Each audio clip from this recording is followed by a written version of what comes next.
A boy who return. ये एक बहुत ही अनोखी कहानी है और इस कहानी में दिखाया जाता है कि तीन बच्चे वक्त के एक ऐसे भंवर में फंस जाते हैं जहाँ पर उनके अलावा और कोई भी नहीं होता। उस दुनिया में सिर्फ वही तीन है। इस कहानी की शुरुआत में एक लड़की को दिखाया जाता है। इस लड़की का नाम सुरीन है और उसके सामने एक साइकाइट्रिस्ट होती है। सुरीन उससे बोलते क्या ये सब कुछ कैमरे में रिकॉर्ड करना जरूरी है। वो लेडी बोलते कि हाँ, मेरी याददाश्त अच्छी नहीं है। और इसके बाद सुरीन अपनी कहानी सुनाना शुरू करती है। वो कहती कि मैं अपनी मॉम के साथ अकेली रहती थी, लेकिन जब मैं 4th ग्रेड में थी मेरी मॉम ने शादी कर ली। लेकिन शादी के कुछ ही वक्त बाद मेरी मॉम की मृत्यु हो गई और इसके बाद मुझे अपने स्टेप फादर के साथ रहना पड़ा। और जब मैं 6th ग्रेड में थी तो मेरे स्टेप फादर के काम के सिलसिले में हमें इस शहर में शिफ्ट होना पड़ा। ये एक बहुत ही खूबसूरत आइलैंड होता है जहाँ पर समंदर, पहाड़, नेचर सब कुछ होता है। लेकिन सुरीन की जिंदगी में सबसे बड़ी चीज है उसका अकेलापन। वो किसी से ज्यादा बात नहीं करती, हमेशा खोई खोई रहती है। दरअसल उसकी अपनी एक अलग ही दुनिया है। उसे दूसरी दुनिया पर, भूत प्रेतों पर, टाइम ट्रेवल पर, इन सब चीजों पर विश्वास होता है और वो इंटरनेट पर ये सब कुछ पढ़ती रहती है। अब एक दिन जब वो स्कूल से घर जा रही होती तभी उसे एक लड़का दिखता है जिसका नाम होता है सुंगमिन और ये दोनों एक ही स्कूल में पढ़ते हैं। सुंगमिन सुरीन को बोलता है कि तुम्हारे शू के लेसेस खुले हुए हैं और वो अपना शू लेसेस बांध लेती है। वो लड़का एक ऑर्फनेज के बाहर होता है। सुरीन सुंगमिन से पूछती है क्या तुम इस ऑर्फनेज में रहते हो। सुंगमिन उसकी इस बात का जवाब नहीं देता, लेकिन वो एक अनाथ है। अगले दिन जब ये दोनों स्कूल में जाते हैं तो स्कूल में अनाउंस किया जाता है पास ही में जो सुरंग का काम चल रहा है वहाँ पर ब्लास्ट होने के बाद वहाँ पर बहुत सारी अजीब अजीब सी चीजें हो रही है, इसीलिए उस साइड की तरफ कोई भी नहीं जाएगा। अब जब सुरीन अपनी क्लास की तरफ जा रही होती है तभी वो देखती है कि वहाँ पे सुंगमिन, वो बच्चा जो उसे एक दिन पहले ऑर्फनेज के बाहर मिला होता है, वो सब बच्चों को ये बता रहा होता है कि कैसे उसने आउट ऑफ बॉडी को एक्सपीरियंस किया, यानी कैसे उसने अपनी सोल को अपनी बॉडी से निकलने के बाद एक्सपीरियंस किया। और जब सुरीन उन बच्चों के सामने आती है तो बच्चों से बताते हैं कि तुम्हारा ब्लॉग पढ़ने के बाद इसने वही सब एक्सपीरियंस किया जो वहाँ पर लिखा हुआ था। सुरीन कहती है कि ये बकवास है, मैंने खुद लिखा था। और इसके बाद वो वहाँ से चली जाती है और जब वो घर जा रही होती है तो उसके पीछे सुंगमिन आता है और इसके बाद ये दिखाया जाता है कि ये दोनों वही चीज प्रैक्टिस कर रहे होते हैं जो सुरीन ने अपने ब्लॉग में लिखा था, यानी कि आउट ऑफ बॉडी को एक्सपीरियंस करना, अपनी आत्मा को अपनी बॉडी से निकाल देना। और जब सुंगमिन ऐसा कर रहा होता है तो सच में उसका शरीर हवा में तैरना शुरू हो जाता है। सुंगमिन बोलती है कि तुम एक सपना देख रहे हो, अपनी आंखें खोलो। और वो देखता है कि वो अभी भी जमीन पर होता है। इसके बाद इन दोनों की धीरे धीरे दोस्ती होना शुरू हो जाती है। सुंगमिन कहता है कि मैं जल्दी इसे कर लूंगा। सुरीन पूछती है तुम्हें कितना वक्त लगेगा। वो कहता है मुझे 1 हफ्ता लगेगा। सुरीन कहती है कि बकवास है, मैंने बहुत ट्राई किया लेकिन मैं कभी भी नहीं कर पाई। सुंगमिन बोलता है क्योंकि तुम्हें विश्वास नहीं है इसीलिए तुम नहीं कर पाई। सुंगमिन बोलता है कि मैंने तुम्हारा पूरा ब्लॉग पढ़ा है, उसमें घोस्ट के बारे में भी लिखा था कि कैसे घोस्ट को बुलाया जा सकता है और हम इसे ट्राई करेंगे। और इसके बाद सुंगमिन पूरी तैयारी करता है और ये घोस्ट को बुलाने की भी कोशिश करते हैं। और पूरी तैयारी करने के बाद ये दोनों अपने अपने मन की बात एक कागज पर लिख लेते ताकि उसका जवाब वो दे। और जब वे वापस जाते तो इनका जवाब उन्हें नहीं मिलता क्योंकि वहाँ पर कुछ भी नहीं हुआ होता। सुरीन ने अपने कागज पर लिखा होता है क्या तुम मेरी मॉम से मिले, लेकिन जवाब कुछ नहीं होता। वहीं पर सुंगमिन ने लिखा होता है कि जब तक मैं 30 साल का हूँ तब तक मैं 6 फीट लंबा हो जाऊँ और साथ ही साथ मेरे पास $10 मिलियन हो। और जब सुरीन उसका ये कागज पढ़ती है तो उसे बहुत हंसी आती है।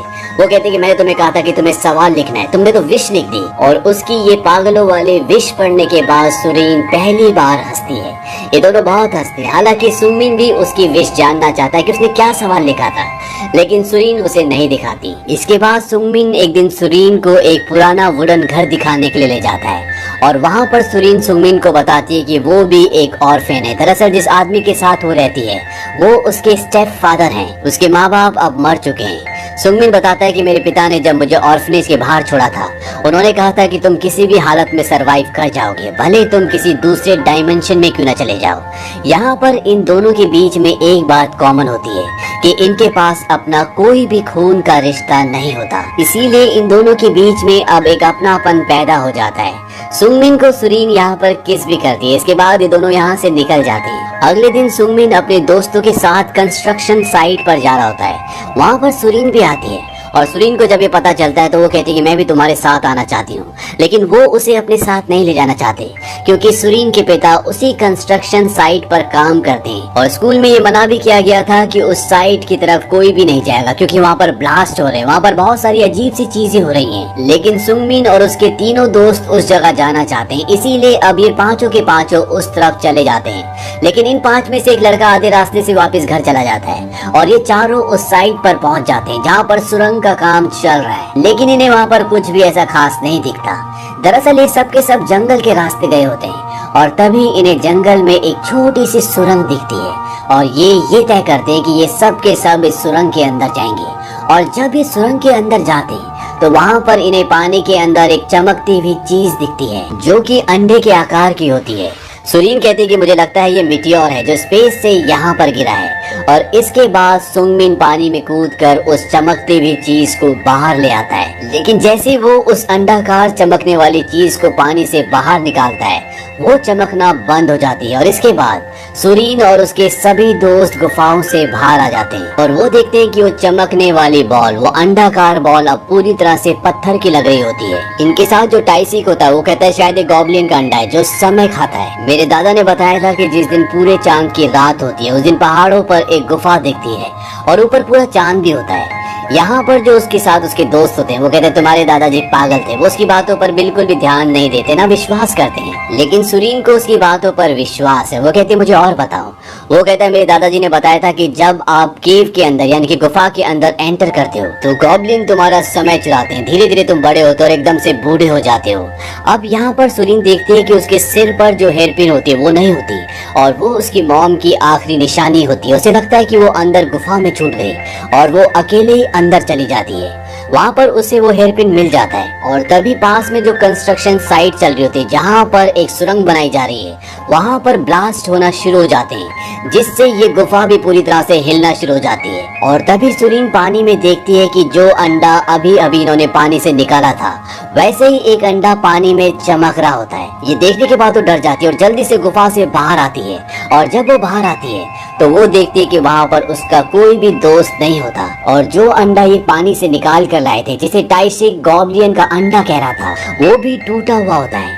सुरीन पूरे दिन अपने दोस्तों को ढूंढती है लेकिन उसे उसका कोई भी दोस्त नहीं मिलता और अब रात हो जाती है। वहीं दूसरी तरफ ये दिखाया जाता है कि कंस्ट्रक्शन साइट पर कुछ पेरेंट्स आते हैं और वो सुरीन के डैड को जो वहाँ पर काम करते हैं उन्हें कहते हैं कि सब बॉम्ब ब्लास्ट बंद करो, हमारे बच्चे आज इसी तरफ आए थे लेकिन उनमें से कोई भी घर नहीं पहुँचा।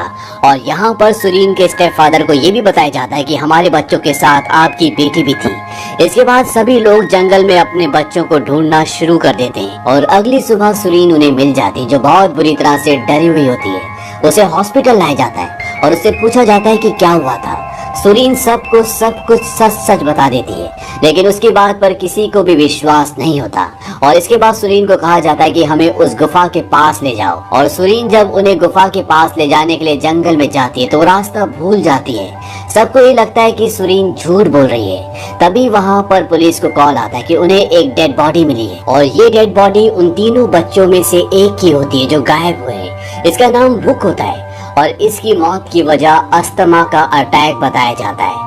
अब यहाँ पर सुरीन एक बार फिर से अकेली हो चुकी है क्योंकि उसका दोस्त सुंगमिन अब लापता हो चुका है। और एक दिन जब वो घर पर होती है तभी उसे एहसास होता है कि उसके आसपास कोई है और जब वो जंगल की तरफ जाती है तो वहाँ पर एक नकाबपोश आता है और उसकी तरफ बढ़ता है। इस बात से सुरीन डर जाती है और वो नकाबपोश अपना नकाब हटाता है। एक बहुत बड़ा लड़का होता है और वो कहता है कि मैं सुंगमिन हूँ, तुमने मुझे पहचाना नहीं। इस बात से सुरीन डर जाती है और चिल्लाना शुरू कर देती है।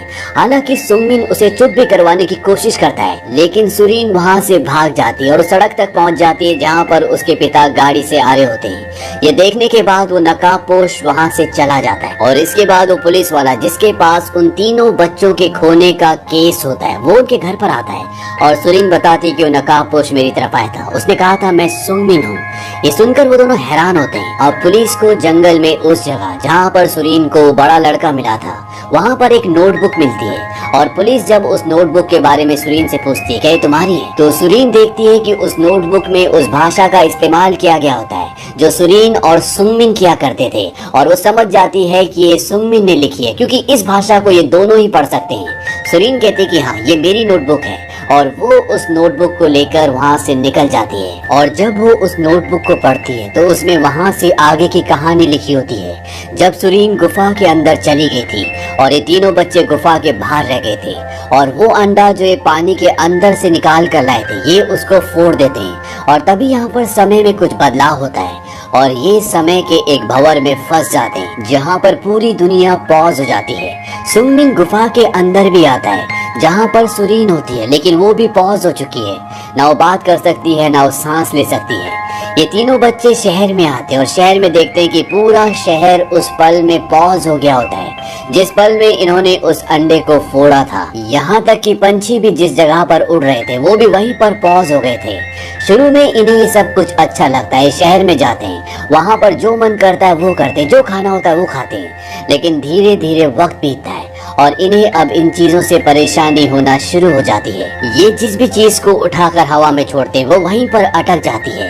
ये गाड़ी नहीं चला सकते, पानी में बोट नहीं चला सकते, ये इस आइलैंड में अटक चुके हैं। इनके साथ जो तीसरा लड़का होता है जिसका नाम वूक है, उसे अस्थमा की प्रॉब्लम होती है और उसके पास उसका पंप नहीं होता, जिसकी वजह से उसकी मृत्यु हो जाती है। और ये वही बच्चा होता है जिसकी डेड बॉडी पुलिस को मिली थी।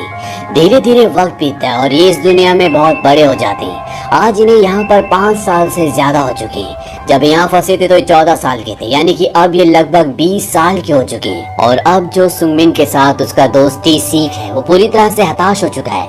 वो समझ चुका है कि वो इस भंवर से कभी भी निकल नहीं सकते। वो बहुत गुमसुम रहना शुरू हो जाता है। लेकिन सुंगमिन को अभी भी यकीन है कि वो वापस जाएगा। लेकिन एक दिन उसे भी एहसास होना शुरू हो जाता है कि शायद अब वो यहाँ से निकल ना पाए। और एक दिन जब वो जमीन पर लेटा होता है तभी वो आसमान की ओर देखता है और उसे चांद में कुछ बदलाव दिखता है। ये देखकर उसे बहुत खुशी होती है और वो अपने दोस्त टी-सीक को ढूंढना शुरू कर देता है। लेकिन पूरा आइलैंड छान मारने के बाद भी उसे टी-सीक कहीं भी नहीं मिलता। और कई दिनों बाद जब वो एक चट्टान के किनारे पर जाता है तो वहाँ पर उसे अपने दोस्त के कपड़े दिखते हैं और वो समझ जाता है कि उसके दोस्त ने यहाँ से पानी में कूदकर अपनी जान दे दी है।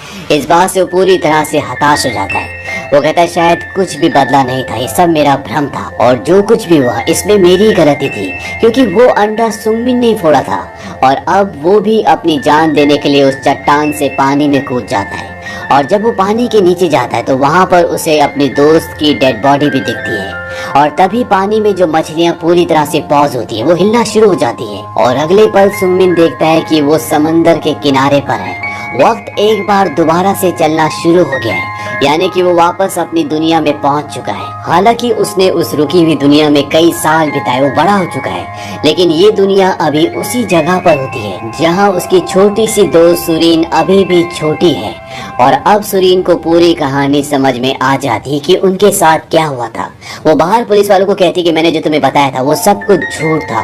और इसके बाद वो उस घर में जाती है जहाँ पर बचपन में सुंगमिन सुरीन को ले गया था, क्योंकि कहानी पढ़ने के बाद उसे समझ में आ जाता है कि सुंगमिन आज भी वहीं पर है और वहाँ पर सुंगमिन होता है। अब वो काफी बड़ा हो चुका है, हालांकि सुरीन छोटी है। और वो सुंगमिन से कहती है कि मैंने तुम्हारी पूरी कहानी पढ़ ली। और इसके बाद ये दोनों बहुत रोते हैं। सुंगमिन सुरीन से कहता है कि मुझ पर कोई भी विश्वास नहीं करेगा कि मैं सुंगमिन हूँ। सुरीन कहती है कि मैं तुम्हारी इसमें मदद करूंगी। वो उसके लिए कुछ खाने के लिए भी लाई होती है और सुंगमिन जब उस डिब्बे से खाना निकालता है तो उसे हवा में छोड़ देता है। उसे लगता है कि ये हवा में ही अटक जाएगा जैसे उस दुनिया में हुआ करता था, लेकिन वो नीचे गिर जाता है। दरअसल इतने सालों तक उस दुनिया में रहने के बाद इसे उसी दुनिया की आदत पड़ चुकी होती है। वहीं दूसरी तरफ ये दिखाया जाता है कि पुलिस को सीसीटीवी कैमरे की फुटेज में सुंगमिन, जो कि अब बड़ा हो चुका है, उसका एक वीडियो मिलता है और अब पुलिस को उस पर शक है। यहाँ सुंगमिन और सुरीन पुलिस को सब कुछ बताने के लिए प्रैक्टिस कर रहे होते हैं, लेकिन इनकी कहानी जिस तरह की होती है उस पर कोई भी विश्वास नहीं करेगा। सुरीन ये कहानी अपने स्कूल के एक दोस्त को बताने की भी कोशिश करती है जो सुंगमिन का भी दोस्त है। वो भी उस पर विश्वास नहीं करता, बल्कि वो उसकी उस नोटबुक को जिसमें पूरी कहानी होती है वो उसे पानी में फेंक देता है। वहीं दूसरी तरफ शहर में सुंगमिन के नाम के पोस्टर लग जाते हैं जो कि बड़ा सुंगमिन है और उसके ऊपर 3 बच्चों को अगवा करने का इल्जाम है। और जो भी उसके बारे में इंफॉर्मेशन देगा उसे $30,000 मिलेंगे। यहाँ पर सुरीन ने जिस लड़के को सुंगमिन के बारे में बताया था कि वो वापस आ चुका है, वो ये बात अपने पेरेंट्स को और टी-सीक के पेरेंट्स को बता देता है। टी-सीक जो आज भी लापता है और उनके पेरेंट्स सुरीन के पिता से लड़ने के लिए आते हैं। उन्हें लगता है कि जिस सुरंग में ये काम करते हैं उस सुरंग में विस्फोट होते हैं और उस विस्फोट में कोई ना कोई हादसा हुआ था, जो ये बात आज भी उनसे छुपा रहे हैं। वो सुरीन के पिता से सच जानना चाहते हैं। वो कहते हैं तुम्हें सच पता है, तुम्हारी बेटी को भी सच पता है, इसीलिए वो अलग अलग कहानियां बनाती है और वो सुरीन के पिता से लड़ते हैं। सुरीन के पिता को इस बात से बहुत गुस्सा आता है क्योंकि वो सुरीन से परेशान हो चुके होते हैं और वो सुरीन के पास जाते हैं। सुरीन उस वक्त उस ऑर्फनेज में होती है जहाँ पर सुंगमिन पला बड़ा था और वो उस लेडी से कहती है कि अगर तुम्हारे सामने सुंगमिन आ जाए और वो बड़ा हो तो क्या आप उसे पहचान लेंगी? वो कहती हाँ, शायद मैं उसे पहचान लूंगी। और तभी यहाँ पर सुरीन के पिता आ जाते हैं और वो उसे जबरदस्ती यहाँ से ले जाते हैं। लेकिन जाते हुए सुरीन सुंगमिन को इशारा कर देती है कि तुम उन्हें सब कुछ बता दो, मैंने उनसे बात कर ली है। और जब सुंगमिन उन्हें बताता है तो उन्हें भी उसकी बात पर, उसकी कहानी पर बिल्कुल भी यकीन नहीं आता। वहीं दूसरी तरफ दिखाया जाता है कि सुरीन के डैड उसे घर पर बंद करके वहां से निकल जाते हैं और उनके पास सुरीन का मोबाइल भी होता है। और जब वो उसमें फोटोज चेक करते हैं तो उसमें उस लकड़ी वाले घर की बहुत सारी फोटोज होती है जहां पर सुरीन और सुंगमिन एक साथ जाया करते थे, जहां पर सुंगमिन अब भी रहता है। और उन्हें पूरी तरह से शक हो जाता है कि हो ना हो वो दो बच्चे जो आज भी गायब हैं वो उसी घर के अंदर हैं। और इस बात से परेशान होकर वो वापस अपने घर आते हैं, लेकिन वहाँ पर सुरीन नहीं होती क्योंकि सुंगमिन के साथ वो यहाँ से जा चुकी होती है। और सुंगमिन और सुरीन उसी पहाड़ की चोटी पर जाते हैं जहाँ से सुंगमिन आखिरी बार कूदा था जब उस समय में फंस गया था।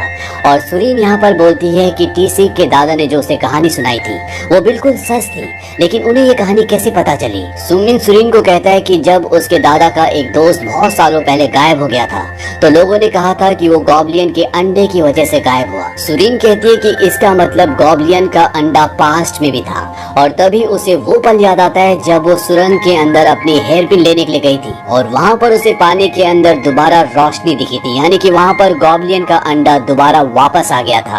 और वो सुंगमिन को बोलती है कि हमें वहाँ पर जाना चाहिए। सुंगमिन कहता है कि हम उस अंडे का क्या करेंगे? सुरीन कहती है कि उसे मेरे पिता के आगे, पुलिस के आगे और सब लोगों के आगे जो हमारी कहानी पर विश्वास नहीं करते उनके सामने फोड़ देंगे ताकि सब के सब उस समय के भंवर में पहुंच जाए।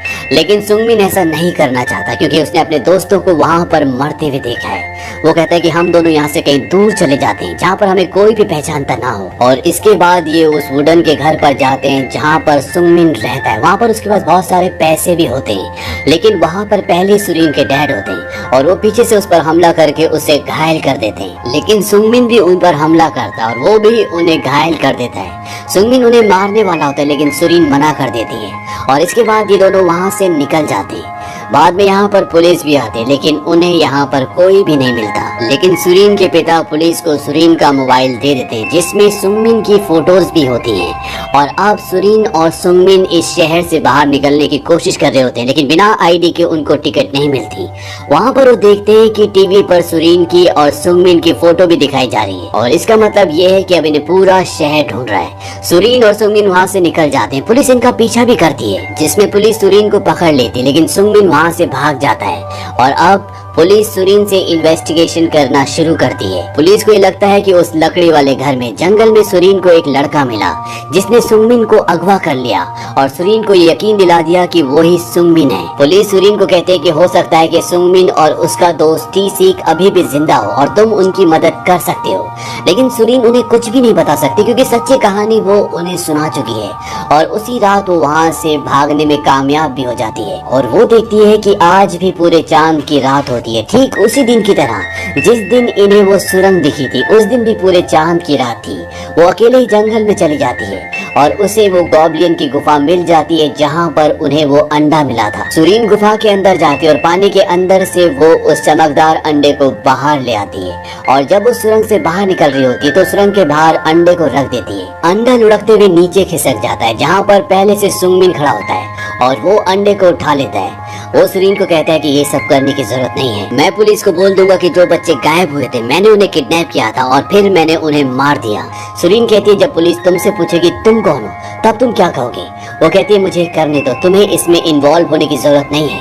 मैं वादा करती हूँ कि मैं वापस आऊंगी और जब मैं वापस आऊंगी उस वक्त हम दोनों एक ही एज के होंगे। और वो ये सब पुलिस के आगे, अपने पिता के आगे करना चाहती है ताकि वो भी सब उसी समय के भंवर में चले जाए और उन्हें इनकी कहानी पर यकीन हो जाए। लेकिन सुंगबिन नहीं चाहता, वो किसी को सफर नहीं होने देना चाहता, इसीलिए वो अंडा लेकर पहाड़ी की उसी चोटी पर चला जाता है जहाँ नीचे समंदर होता है। और तब तक यहाँ पर पुलिस भी आ जाती है और पुलिस कहती है कि सुरीन को छोड़ दो, नहीं तो मैं तुम्हें गोली मार दूंगा। लेकिन सुरीन खुद सुंगबिन के आगे आ जाती है। वो कहती है एक बार इसकी कहानी सुनो, इसके साथ जो हुआ। लेकिन पुलिस उसकी बात पर यकीन नहीं करना चाहती और तभी पुलिस वाला पीछे से आके सुंगबिन को पकड़ लेता है। और जब सुरीन उसे छुड़ाने की कोशिश करती है तो पहाड़ी से नीचे गिरने लगती है, लेकिन पुलिस वाला उसका हाथ पकड़ लेता है। अब सुरीन पहाड़ी से नीचे लटकी हुई है। सुंगबिन उसे बचाने के लिए साइड से जाता है, लेकिन इससे पहले कि वो उसका हाथ पकड़कर खींच पाता, पुलिस वाला जिसने सुरीन को पकड़ा होता है उसका हाथ छूट जाता है और ये दोनों उस ऊंची पहाड़ी से नीचे गिरना शुरू हो जाते हैं। और तब ये दिखाया जाता है कि वक्त एक बार फिर से रुक जाता है। सुरीन देखती है कि वो एक ऐसी जगह पर है जहाँ पर पूरी तरह से वक्त रुका हुआ है, उसके साथ सुंगबिन भी है, लेकिन ये सिर्फ उसका एक सपना होता है। जब उसकी आंखें खुलती है तो वो समंदर के किनारे होती है और उसके साथ वो पुलिस वाला भी होता है जिसने उसको बचाने के लिए उसका हाथ पकड़ा था, जो सुरीन के साथ ऊपर पहाड़ी से नीचे गिरा था। दरअसल सुंगबिन ने दोबारा से अंडा फोड़ दिया था, जिसकी वजह से वो दोबारा से उस समय के भंवर में फंस गया। और इससे पहले कि सुरीन और पुलिस वाले की जमीन पर गिर के मौत होती, सुंगबिन ने उन्हें हवा में ही अटका दिया और इसके बाद उन्हें समंदर के किनारे पर रख दिया, जिस वजह से सुरीन की और पुलिस वाले की जान बच गई। पुलिस वाला सुरीन को घर ले आता और उससे कहता है कि मुझे यकीन नहीं होता कि तुम्हारी और मेरी जान बच गई। मैं तुम्हारी कहानी पर विश्वास करता हूँ, लेकिन इससे कुछ भी बदलने वाला नहीं है, क्योंकि इनकी कहानी पर कोई भी विश्वास नहीं करेगा। और तुम्हें अब इन सब चीजों से बाहर आना है तो तुम्हें पुलिस को ये बयान देना पड़ेगा, मीडिया के आगे कहना पड़ेगा कि उसने तुम्हें डराया कि अगर तुमने वो नहीं किया जो कह रहा है तो तुम्हारे दोस्तों को मार देगा और ये तुम्हारे लिए बेहतर होगा। और अब कहानी उसी जगह पर आती है जहाँ पर सुरीन ये पूरी कहानी एक साइकाइट्रिस्ट को कैमरे के आगे बता रही होती है। वो साइकाइट्रिस्ट बोलते हैं कि मैं इस कहानी पर एक किताब लिखना चाहती हूँ, तो माइंड तो नहीं करोगे? सुरीन कहती है कि नहीं, और वो उसे एक पेज देती है जिसमें कुछ लिखा होता है और ये वही भाषा होती है जो सिर्फ सुरीन और सुंगबिन जानते हैं। ये उनकी एक हिडन भाषा है। साइकाइट्रिस्ट बोलती है कि इसमें क्या लिखा है? वो कहती है कि एक सीक्रेट। इसके कुछ वक्त बाद वो इस किताब को छाप देती है और इस किताब का नाम रखा जाता है वेनिशिंग टाइम। और अब सुरीन इस जगह को छोड़कर दूसरी जगह पढ़ने के लिए जा रही है और जब उसके पिता उसे गाड़ी में ले जा रहे होते हैं तभी उसे रास्ते में सुंगबिन जैसा कोई दिखाई देता है। वो भागते हुए उस तरफ जाती है, लेकिन वहाँ पर कोई भी नहीं होता। और इसके बाद सुरीन पानी के शिप से इस जगह को छोड़ देती है और वो किताब निकालती है वेनिशिंग टाइम। और उसके पहले पेज पर वो मैसेज होता है जो उसने उस साइकाइट्रिस्ट को दिया था और ये मैसेज होता है कि व्हाइट मून, मैं अपनी आंखें बंद करके चल सकती थी, अंधेरा मुझे डराता था पर मैं अपनी आंखें खोल सकती थी, लेकिन बहुत जल्द मैंने डरना बंद कर दिया। और ये सब सुंगबिन की वजह से हुआ होता है, इसीलिए उसने इस बुक में वो मैसेज छपवाया होता है जो सिर्फ वो और सुंगबिन पढ़ सकते हैं। और तभी उसे एहसास होता है कि सुंगबिन उसके आसपास ही है। और जब वो ऊपर डेक पर जाती है तो वहाँ पर सुंगबिन खड़ा होता है, जो एक बार फिर से उस दुनिया से वापस इसी दुनिया में आ चुका है। हालांकि सुंगबिन की उम्र अब पहले से भी ज्यादा है, लेकिन वो और सुरीन एक साथ है, जिससे सुरीन को बहुत खुशी होती है। और इसी के साथ ये फिल्म, ये कहानी यहीं पर खत्म हो जाती है। ये एक कोरियन फिल्म है जो ईयर 2016 में रिलीज हुई थी। IMDb पर इसकी रेटिंग है